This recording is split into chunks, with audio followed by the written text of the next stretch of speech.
Hey everyone, today I'm going to show you what Shopify Meta Objects are and how you can use them in your store.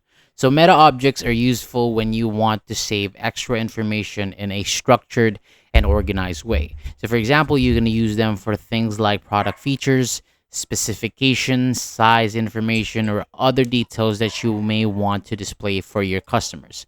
So to get started, open your Shopify admin and look at the bottom left corner of the screen. Click Settings, then choose Meta Fields and Meta Objects. So this is the section where Shopify allows you to manage this type of structured information. And once you are inside, scroll down until you see or reach the Meta Objects section. So from here, click Add Definition. This is where you'll set up the structure for the information you want to store. So first, I want you to enter a name for your Meta Object. Try to use something simple and clear so that you can easily recognize what it's for later.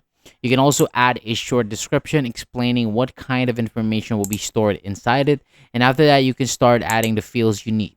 So these fields control what kind of information can be entered into the meta object, such as text, numbers, or dates. So choose the fields based on the type of details you want to organize and display. So once everything looks correct, click Save, and then your meta object definition is now created and ready to hold structured information for your store. This can help keep extra product details organized and make important information easier to manage and present to customers. So thank you so much for watching. That is all for today. For more videos like this, hit the subscribe button below, and I'll see you on the next video.